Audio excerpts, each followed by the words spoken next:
Welcome to my channel शुक्राना गुरुजी। ओम नमः शिवाय, शिवजी सदा सहाय। ओम नमः शिवाय, गुरुजी सदा सहाय। जय गुरुजी। संगत जी, कैसे हैं आप सब? उम्मीद करती हूँ आप सभी गुरुजी के चरणों में अपना ध्यान लगाए हुए हैं और अपने कर्मों पर काम कर रहे हैं। संगत जी, गुरुजी अक्सर कहा करते थे, अपनी अकल ते अपने जूते दोनों बाहर छड़ के आओ जदों मेरे को लांदे हो। जूते तो समझ आ गए, पर अकल के लिए क्यों बोलते थे गुरुजी? मैंने अपनी छोटी सी बुद्धि का इस्तेमाल करते हुए इस क्यों का कारण जानने की कोशिश की है और आप सबसे साझा कर रही हूँ। कुछ त्रुटि हो जाए तो आप तमाम सुनने वालों से और सबसे पहले अपने गुरुपा से क्षमा की प्रार्थी हूँ। जो गुरुपा चाहेंगे वही बोल मेरे मुख से निकलेंगे। जय गुरुजी। संगत जी, गुरुजी को हम अपनी बुद्धि या अपने दिमाग से तो कभी नहीं समझ सकते और ना ही उनके चरणों में स्थान पा सकते हैं। यदि हम अपना लॉजिक वाला दिमाग यूज करेंगे तो हमें गुरुजी आम साधारण बाबाओं जैसे ही लगेंगे। लेकिन गुरुजी को हमें समझना ही क्यों है?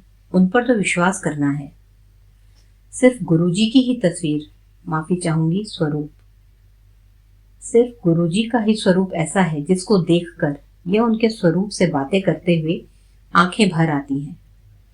बाकी देवी देवताओं के समक्ष हम रोते हुए जाते हैं, किंतु गुरुजी ही एकमात्र ऐसे हैं जिनके समक्ष आंसू अंदर से यानी हमारी सोल से निकलते हैं। इन आंसुओं में फर्क समझने की कोशिश कीजिए और गुरुजी के समक्ष रो लेने के बाद या उनके स्वरूप के समक्ष अपना मन की बात कह लेने के बाद हम कितना हल्का हो जाते हैं, है ना? मैं थोड़ा सा फनी वे में अपनी बात रखना चाहती हूँ। थोड़ा सा समझने की भी कोशिश कीजिएगा मेरी बात को।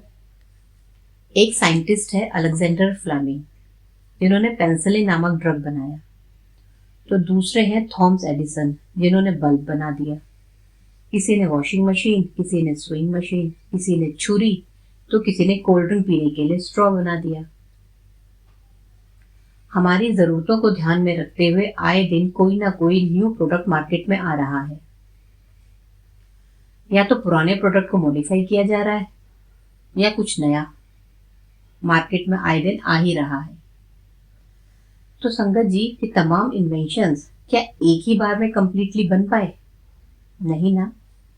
न जाने कितने मॉडिफिकेशंस, कितने फेलियर, कितने टेस्टों से गुजरते हैं ये इन्वेंशंस, तब कहीं जाकर एक फाइनल प्रोडक्ट रेडी हो पाता है। राइट ब्रदर्स ने ग्लाइडर बनाया तो समय के साथ साथ एरोप्लेन, स्पेसक्राफ्ट, हेलीकॉप्टर बनते ही चले गए। बांस की गोल टोकरी नुमा नाव ने आज कितने बड़े विशालकाय शिप का रूप ले लिया। संगत जी, अब मैं अपनी बात का कंक्लूजन रख रही हूँ। हम ह्यूमन बींग्स के माइंड में इस तरह के इन्वेंशंस के थॉट्स पहले आए होंगे, फिर उन थॉट्स को पेपर पर उतारा गया होगा, कुछ फॉर्मूलाज बने होंगे, कुछ रॉ मटेरियल इकट्ठा किया गया होगा, कुछ सेम थिंकिंग वाले पर्सन्स भी एकजुट हुए होंगे। हालांकि कई इन्वेंशंस तो ऐसे हैं जो सिंगल पर्सन ने ही इन्वेंट किए हैं। ये थॉट्स, फॉर्मूलाज, रॉ मटेरियल, ये सब ह्यूमन ब्रेन में आया कहां से? जाहिर सी बात है, इन सब के पीछे कुदरत है, ईश्वरीय ताकत है। वरना एक ही न्यूटन क्यों बनाया प्रभु ने? फल, सब्जी या कुछ और आए दिन किसी न किसी के सर पर गिरता ही रहता है। संगत जी, जिस परम पिता परमेश्वर ने हम इंसानों से पत्थरों से आग निकलवाने से लेकर ये 4G डाटा बनवा लिया, छोटी सी नाव से लेकर सबमरीन बनवा दी, तो जरा सोचिए वो स्वयं खुद में कितना बड़ा इन्वेंटर होगा, कितना बड़ा क्रिएटर है वो। तो जाहिर सी बात है, ऐसी ताकत के सामने हमारी मटेरियलिस्टिक बुद्धि तो बिल्कुल गार्बेज है। हमें हमारी अगली सांस का भी पता नहीं है कि ले पाएंगे या नहीं, और चल पड़ते हैं गुरुजी का टेस्ट लेने।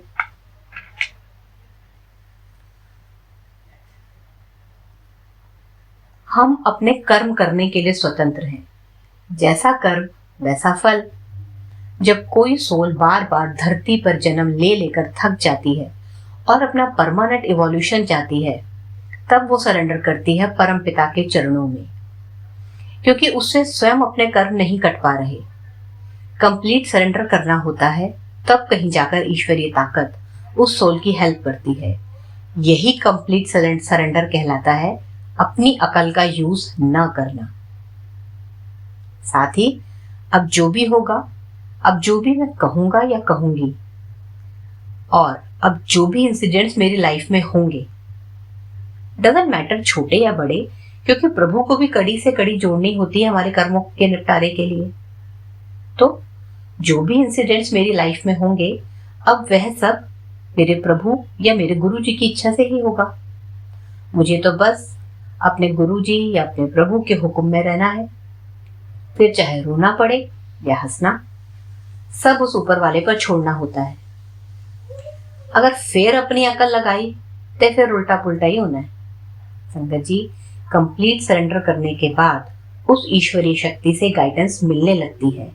ये बात सच है, मेरे खुद के एक्सपीरियंस हैं, जिन्हें जल्दी आपके सामने लाऊंगी जब भी गुरु पा चाहेंगे। वो ताकत जो एक सेब को किसी के सर के ऊपर गिराकर उसे महान फिजिसिस्ट न्यूटन बना सकती है, तो वही ताकत किसी को न्यूट्रल भी बना सकती है। सीधी सीधी बात है, अपने कर्मों को काबू कर लीजिए। यह तो हमें पता ही है कि हर गलत बात, हर गलत रास्ता, हर गलत एक्टिविटी ज्यादा अट्रैक्टिव होती है।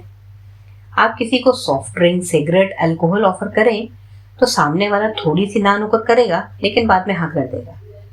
लेकिन अगर आप उसको सत्तू का ड्रिंक ऑफर करेंगे ना, तो 100 नखरे दिखाएगा।